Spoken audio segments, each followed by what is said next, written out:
good. That's great. Well, good afternoon. This is Canada Mike with Roadtrek, and thanks for tuning in.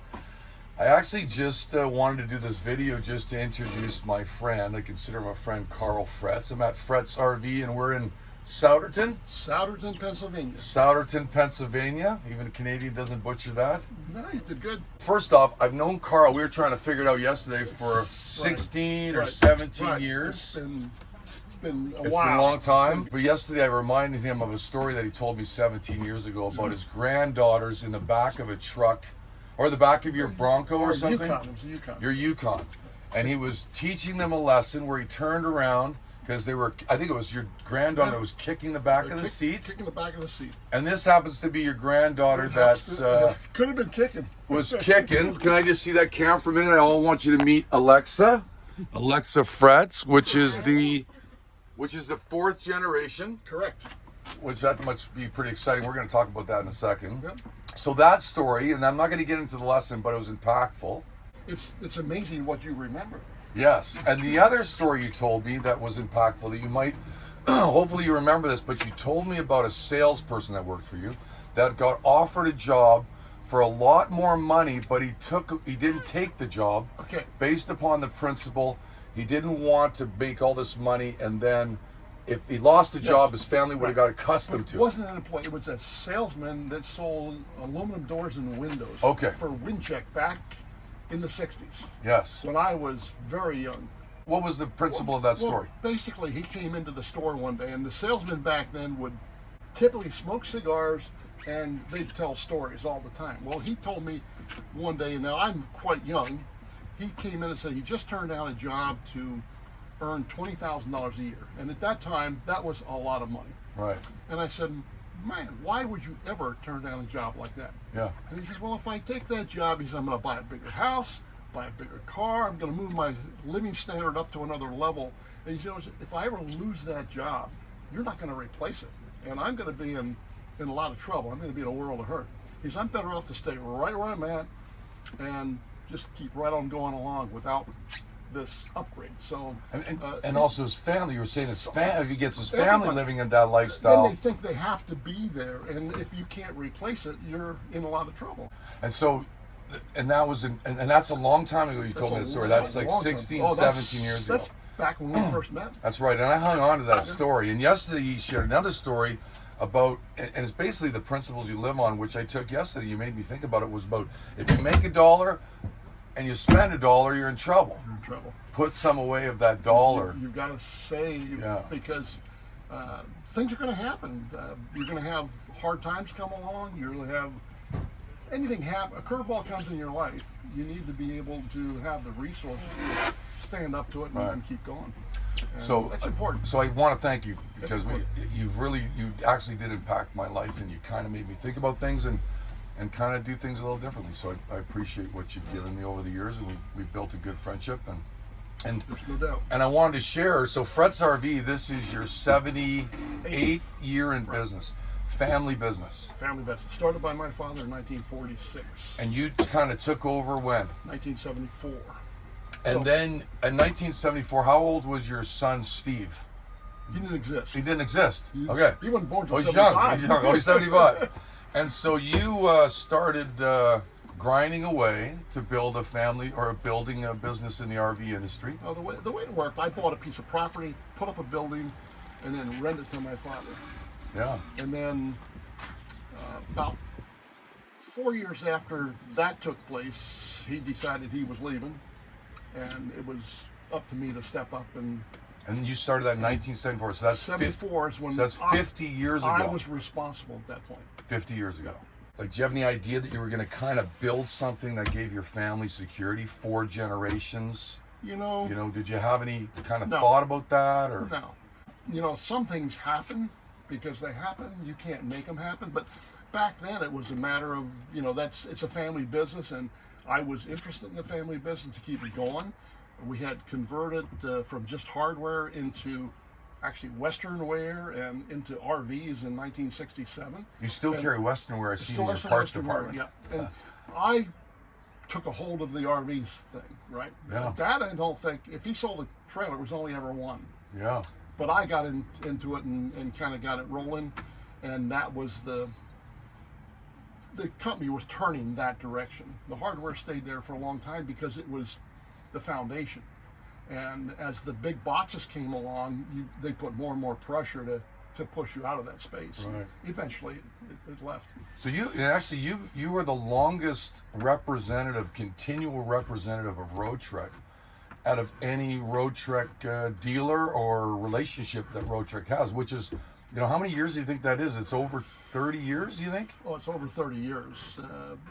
The mid 80s is right. When, as a matter of fact, our dealership, if you want to call it that, or myself, was the first prospective dealer that ever had come to the factory to take a look at what they are before they signed up. How good's your memory? When do you think that was? Well, I don't remember but it probably was 85 or 86 again. Okay. So I was at the factory and I went to take some pictures, and they didn't even want to let me take pictures in the factory.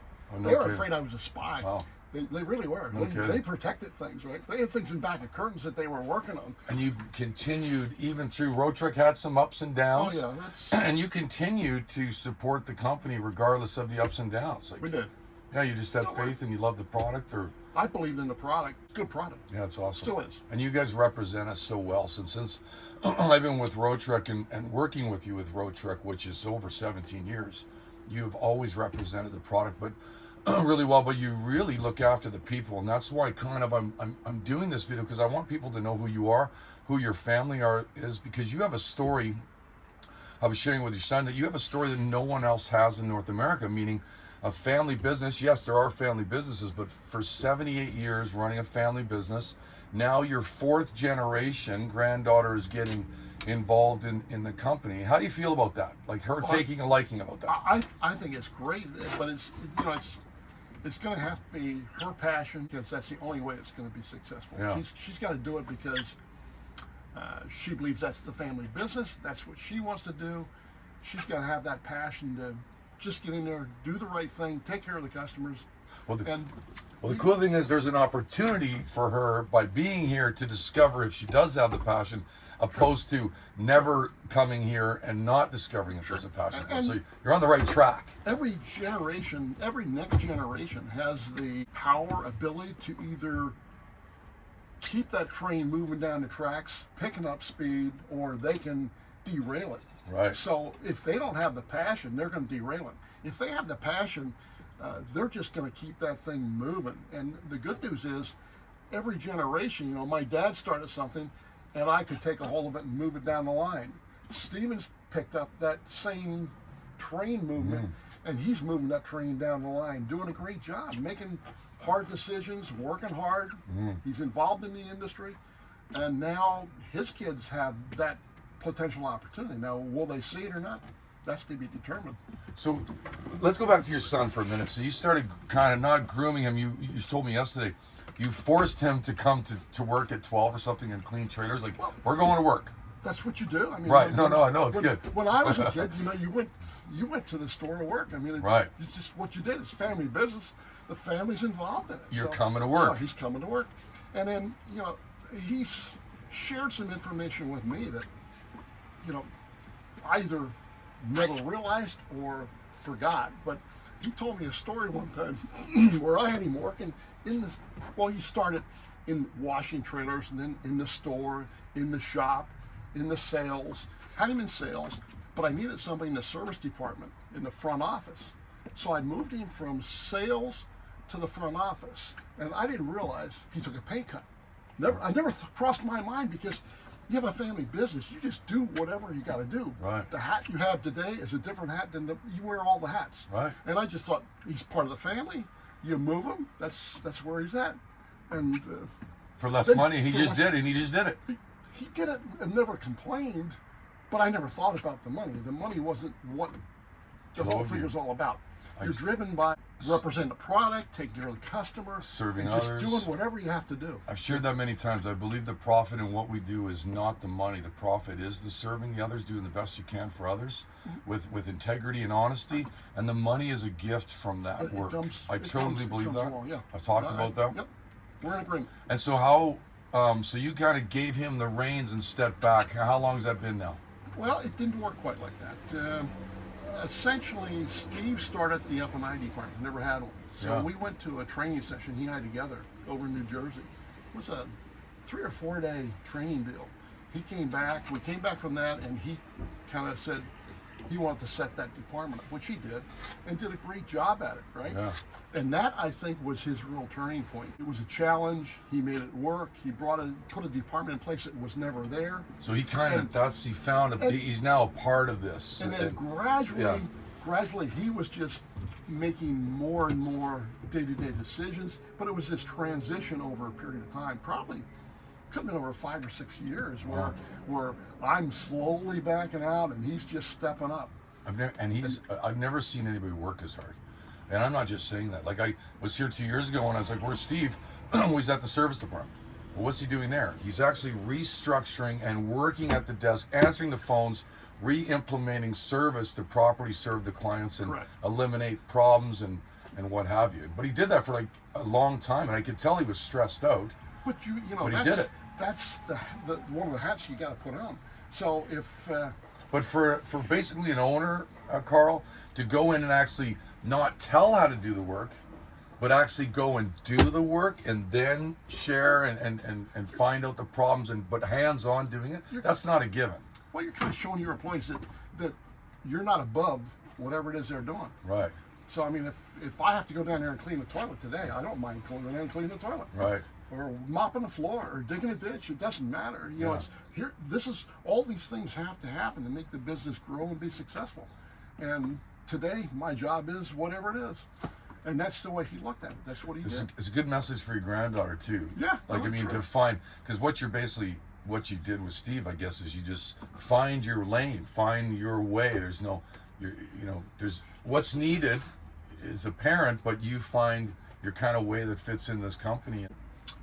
Once that passion builds in, you just do it. It's not work.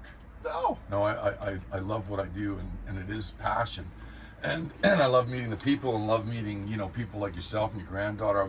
I was actually excited to see your granddaughter doing this because Steve told me 2 years ago when I was here, because how many grandchildren you got? 4. And how many boys in the grandchildren? 0. So you got all 4 granddaughters. So Steve was telling me, I don't know if any of my daughters will get involved. And then 2 years later, I see Alexa here. I could actually tell the joy. I shouldn't be filling her head there, but I could tell he was joyful that she was here doing this. So it's kind of exciting for you. I just met 2, Dolly and Lily, and they've been around here for 20-something. 20 plus years. Yeah, 20 plus years. 25 years. And they must be in their 70s. Yes. And then I seen one of your sales gentlemen, Pete. Mm-hmm. Petey, he's actually on a scooter rolling around. He had some health problems, but he still comes to work joyfully. I see his joy. He's been here 20-something years.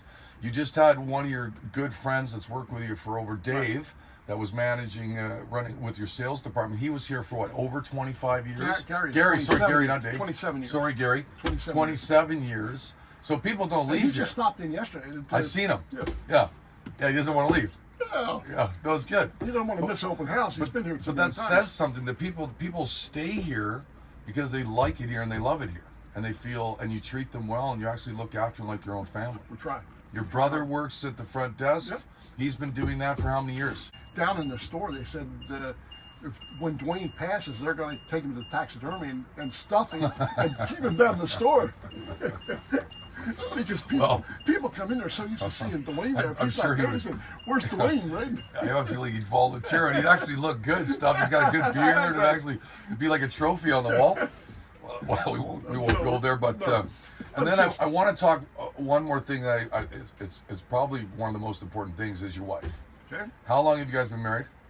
57 years. 57 years, and you and your wife, best No, well, friends? Hey, we met before I could drive. Yeah. Yeah. We're high school sweethearts, and Love her to death? oh yeah. Sure. And why? Why? Like, why is she so important to you to this day? I know, take a moment to think about, like, why is she so important to you? What? You know, we're just compatible. We're not always in agreement, obviously, Yeah.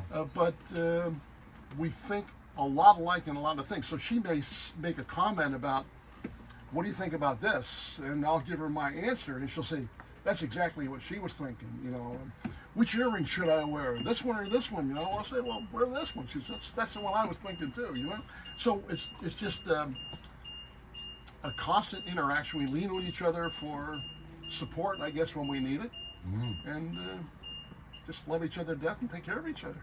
You know, back in the day, I can remember before we were married, I walked through a snowstorm to get to her. No kidding. Miles. For all those young guys out there, This road. be willing to walk through snowstorms and go the extra mile. The roads weren't plowed. Yeah. And you know, we've had some issues where she's had some tough times, and I stayed right there in the room with her when it was necessary. Yeah. Maybe it wasn't necessary, but it felt like it It was tough you were sharing that yesterday. It was tough to watch your Yep. best friend go through things like that, but you guys did it together and came out the other side, We did. and It's still what, going. what a blessing. It's And still going. I watched you guys yesterday. I was upstairs talking to your son, and I had to take a picture of you two were working on something, but you guys were just collaborating together. It was actually really beautiful to kind of see, and I'm grateful that, you know, I get to witness what you're doing with your family and others. And that's really why I wanted to tell the story today, because it's hard to understand or find, I guess, if you don't know it, you don't realize that something like this exists, where it is about, like dealerships or businesses, they're about people. It's not just the name on the wall, it's the people that are part of that business or have made that business that care about others. And I guess I want to show people it exists. Well, to me personally, you've been a great example, and I mean that sincerely. And your Steve is, you know, been a good friend of mine. So I just want to thank you, and I just want people to know who you are, and keep doing what you're doing. You do it. And I thank you so much for everything. Thanks for tuning in. We'll talk to you again. So remember, Fretz RV and Roadtrek. I'm Canada Mike, and appreciate you spending some time with Souderton, us. Pennsylvania. Awesome.